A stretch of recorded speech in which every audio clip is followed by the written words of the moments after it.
ఔజుబిల్లాహి మినశ్శైతానిర్ రజీం బిస్మిల్లాహిర్ రహ్మానిర్ రహీం ఖద్ జాఅతుకుం మౌఇజతుం మిర్ రబ్బికుం వ షిఫాఉల్ లిమా ఫిస్ సుదూరి వ హుదవ వ రహ్మతుల్ లిల్ ముక్మినీన్ ఖుల్ బి ఫజ్లిల్లాహి వ బి రహ్మతిహి ఫబిజాలిక ఫల్యఫ్రహు వ ఖైరుం మిమ్మా యజ్బఊన్.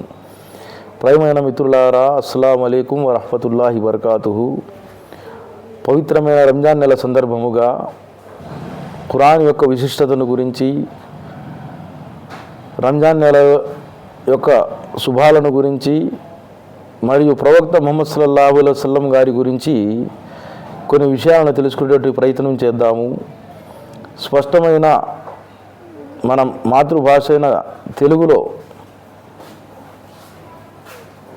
చర్చించుకుందాము.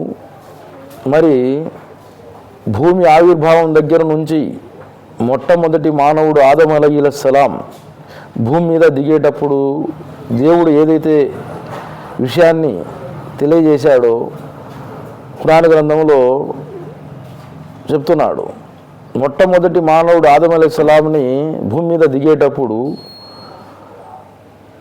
ఆదముని ఈ విధంగా ఆజ్ఞాపించాడు దేవుడు, ఇక నుంచి మా వైపు నుంచి వచ్చే ఆదేశాలను కట్టుబడి ఎవరైతే జీవితాన్ని గడుపుతారో వారికి ప్రళయ దినాన ఎటువంటి భయము కానీ విచారము కానీ కలిగేటటువంటి అవకాశము లేదు అని చెప్పడం జరిగింది. మరి ఆదం అలైహిస్సలాం దగ్గర నుంచి చిట్ట చివరి ప్రవక్త ముహమ్మద్ సల్లల్లాహు అలైహి వసల్లం వరకు 1,24,000 మంది ప్రవక్తలు ఈ భూమి మీద ఉద్భవించారు. ఆ చిట్ట చివరి ప్రవక్త ముహమ్మద్ ప్రవక్తపై అవతరించినటువంటి గ్రంథమే ఈ ఖురాను గ్రంథము. ఈ ఖురానుకు ముందు ఎన్నో ధర్మశాస్త్రాలు తౌరాత్ అని, ఇంజీలని, జబూర్ అని, సహీఫాలని, శిలాఫలకాలని కాలానుగుణంగా ఏ కాలంలో ఎంత జ్ఞానం అవసరమో, ప్రజలకు ఎంత సందేశం అవసరమో ప్రవక్తల ద్వారా మానవాళికి దేవుడు బోధించాడు. మరి చిట్ట చివరి ప్రవక్త ముహమ్మద్ సల్లల్లాహు అలైహి వసల్లంపై ఖురాన్ గ్రంథం అవతరింపజేయబడింది. ఈ ఖురానులో 114 అధ్యాయాలు ఉన్నాయి. ఈ 114 అధ్యాయాలతో దేవుడు 5వ అధ్యాయం అయినటువంటి 3వ ఆయతులో చెప్తున్నాడు. 3వ వాక్యములో అల్ యౌమ అత్మంతు లకుం దీనుకుం అత్మంతు అలైకుం నియామతి వర్జీతు లకుముల్ ఇస్లామ దీనా. ఈనాడు మీ కొరకు మీ ధర్మాన్ని పరిపూర్ణం చేయడం జరిగింది. అంటే ఇక ధర్మము ఈ ఖురాన్ గ్రంథంతో పరిపూర్ణం చేయబడిందంట. మా కాన మొహమ్మదన్ అబహది మిర్ జాలికుం వలాకి రసూలుల్లా వ ఖాతుమున్ నబీ కానల్లాహు బికుల్లి షైన్ అలీమా. మరి ప్రవక్తల పరంపరను సమాప్తం చేసేటటువంటి చివరి ప్రవక్త మొహమ్మద్ ప్రవక్త అని చెప్పడం జరిగింది 33వ అధ్యాయంలో 40వ వాక్యములో. అంటే దీన్ని బట్టి మనం తెలుసుకోవాల్సింది ఏంటంటే, భూమి మీద ఎన్నో ధర్మశాస్త్రాలు అవతరించాయి. చిట్ట చివరి ధర్మశాస్త్రం ఖురాను. భూమి మీద ఎంతోమంది ప్రవక్తలు వచ్చారు. చిట్ట చివరి ప్రవక్త ముహమ్మద్ ప్రవక్త సల్లల్లాహు అలైహి వసల్లం అని మనం తెలుసుకోవాలి. మరియు ఆ ఖురాన్ అవతరించబడినటువంటి ప్రారంభమైనటువంటి నెల రంజాన్ నెల. మొట్టమొదటి ఆకాశం పైనకి జిబ్రయిల్ దూత ద్వారా 7వ ఆకాశము నుంచి ఖురాన్ గ్రంథాన్ని జిబ్రయిల్ అమీన్కి ఇవ్వడం జరిగింది. ఆ జిబ్రయిల్ దూత ప్రజలు ప్రశ్నించే సమాధానానికి అనుగుణంగా ఈ ఖురాన్ని 23 ఏళ్ళు అవతరింపజేయడం జరిగింది. ప్రజలు ఏదైతే ప్రవక్తను అడుగుతున్నారో వారి ప్రశ్నకు సమాధానముగా సకాలంలో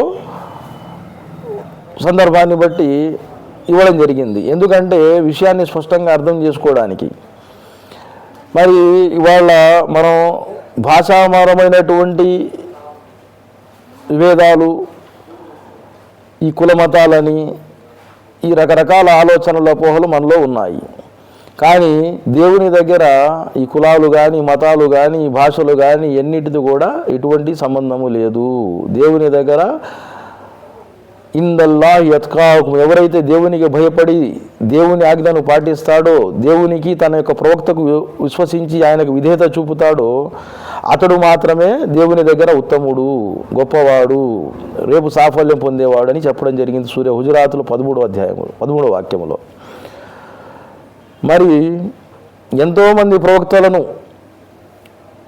భూమి మీద విస్తృతంగా ఎక్కడెక్కడో ఏ ప్రాంతాలలో ఏ ప్రవక్తలు వెళ్ళారో, ఏ భాషలో మాట్లాడారో, సంస్కృతం మాట్లాడారో, లేకపోతే హిబ్రూ మాట్లాడారో, అరామిక్ మాట్లాడారో. మరి వమా అర్సల్నా మిర్ రసూలన్ ఇల్లా బిల్సాని వల్ ఖౌమిహి అన్నాడు. హర్ ఖౌమ్ కే పాస్, ప్రతి ఒక్క జాతి వద్దకు వారి భాష ఏదైతే ఉందో ఆ భాషలోనే వారి వద్దకు ప్రవక్తల్ని పంపించాను, వారి విషయం స్పష్టంగా అర్థం కావడానికని చెప్పడం జరిగింది. మరి ఈ ఖురాను గ్రంథము మానవాళికి మాతృగర్భములో మూడేసి చీకటి తెరల్లో మన రూపాలను తీర్చిదిద్ది భూమి మీదకి తెచ్చిన తర్వాత దగ్గర నుంచి మళ్ళీ మనం సమాధిలో వెళ్ళే వరకు మన జీవితం ఏ విధంగా గడపాలనే విషయం గురించి మానవాళికి ప్రవక్త గారి ద్వారా తెలియజేయడం జరిగింది.